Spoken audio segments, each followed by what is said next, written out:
Hey Pete, Ross Martin, Inside Carolina. Hubert's raving about you can guard 1 through 5, and you can distribute, you're a great shooter. I mean, what do you think you can bring to this team that they needed? How have things been going so far working with Bacot? Like, what can we kind of expect from you? That's a pretty general question, but how about it?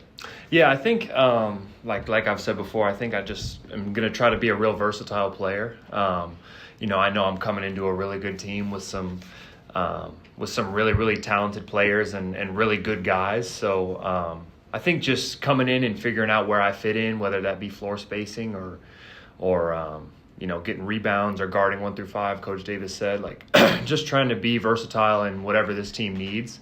And just honestly just trying to help where I can, not trying to – I'm not a fifth-year guy where I'm coming in and trying to, get my own. I'm here to help this team win in whatever ways, whatever ways I'm needed. And Shelby Swanson, Daily Tar Heel. Coach Davis was just talking about how you and Armando complement each other. How do you think you guys work together on the court? Yeah, I love working with Armando. He's a really smart player. He plays really hard. I love getting him the ball. He really, really knows how to score it down there. And I think just continuing to build our chemistry, knowing where he's at, knowing where I'm going to be in certain situations. It's hard to specifically describe, but it's really been going great, and I'm excited for the relationship to continue to build. Pete, C.L. Brown with the News and Observer in Raleigh. You've gone from never having made the NCAA tournament on a team to having number 1 in front of the team you're playing for now. What's this experience been like for you, just from learning the expectations, knowing the history and tradition of this program? How has that experience been for you? Yeah, it's been great. They've made it a real easy transition on me. Like I said, it's a really good team. And just knowing how to fit into that and being an older player has really helped me a lot. But also following the lead of these guys who did this last year. They made it far and had a lot of expectations on them, kind of their whole career at North Carolina. So I think following their lead in that sense. And also we've got guys on staff like Coach May and Coach Lebo, Coach Frederick, Coach Sullivan, Coach Davis. To help with that. And I think just, being able to take from those experiences that those guys have and, just apply what I learned from them and see how they react and stuff like that. So I think I'm in a great situation as far as, examples to follow, in that sense for sure. Maybe it sounds like you're downplaying yourself, though. Like, you're not coming in here as some preferred walk-on. Like, you're an established guy. So how do you kind of mesh, your skills, what you can do, and your confidence with the returning guys and what they bring? Yeah, that's kind of how I always think. Whatever. Honestly, I genuinely feel this way. Like, whatever I'm needed to do during a game, I will try and do it. If we need to defend, if we need to facilitate more, if we need to, if we're in a drying or a dry scoring spell, I can be that guy. I've done that too. So I think just trying to be whatever this team needs to get over the hump is what I'm here for, because I love these guys and I want to, but along with everybody else, I want to do great things here. Andrew Jones, Tar Heel Illustrated. Have you grabbed the magnitude of what it's like to be a North Carolina basketball player? It's not just the stage during the game. You guys are kind of always on stage to a degree. Yeah, a little bit. I try to, I don't really go outside much. I kind of just stay inside. I come to the gym, and I play video games and I watch Netflix. I don't really do much. I don't try to stay off social media and all that stuff, because I know that there's a lot of negatives that can bring for the most part. So, but just being embraced by the Carolina family is something that has been really cool for me. When I do go somewhere and somebody recognizes me and is super nice and super genuine and talking about how long they've been a fan of the team for, and how excited they are for me to play here when I haven't even played a game yet here, has been awesome. It really has been awesome, and just getting to know everybody. it's been great, and just being part of this family, like you said, it's been great so far. Not to disparage Northwestern experience or anything like that, but have you had like an oh wow moment, like this is just a totally different deal than what you've dealt with before? Yeah, I think when I first got here and I walked in, and just looking up and seeing those banners up there, I think is in the place where I practice every day is something that I'm not used to, and knowing that that's kind of the standard that's been set for a program like this. So that was something that was really cool for me. But I think I think besides that, I've really just had a great time here, and I love Northwestern too. So it's really been great. It's been great. I've been trying. Pete, Adam Smith, Inside Carolina. I meant to ask you this summer, was it difficult giving up number 22? Did you try to, barter with Justin McCoy, I guess, has it? Did you try to, talk him into it?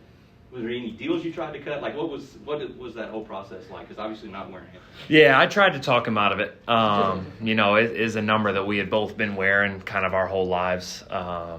I've never been on a team where I haven't worn number 22, so it's definitely interesting for me and new for me. But that's definitely his number, and he was here before me, so I tried to talk him out of it a little bit, but he wouldn't budge. He wouldn't give it up. What was the approach you took with him? I mean, you're trying to sweeten him up at all, or what? Trying to sweeten him up, just tell him, it does look good on him. Try to guilt him with, my family's been wearing it. All my family members have wore it. Nobody's ever not worn number 22. I don't want to be the first. But he wouldn't budge. I wouldn't either if I were in his shoes, because it's too good of a number. So it's all good. A few more. Just one, Go ahead. just a quick question. How did your pumpkin turn out yesterday?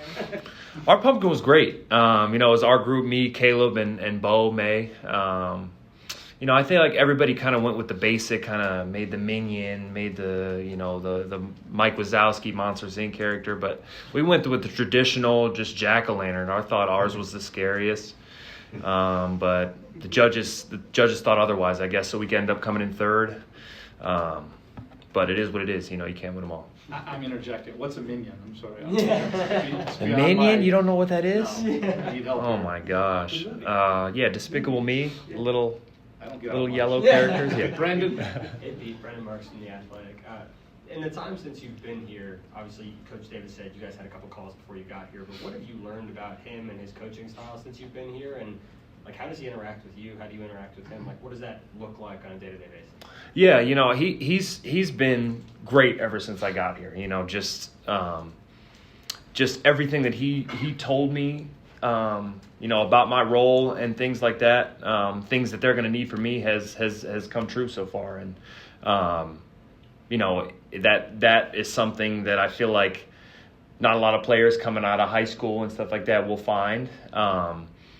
But I think just having full transparency with everybody on the team has been something that I've been, that has been really cool for me. I think nobody's ever wondering how he thinks in certain situations, which that for me has been awesome.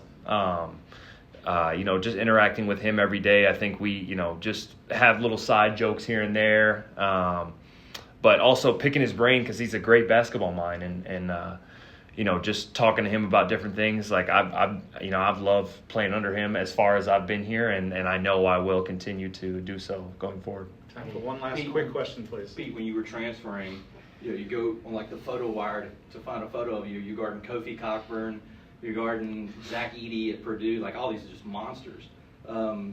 Being here and alongside Armando, are you looking forward to maybe not having to be anchored down there in the post against some of those huge guys?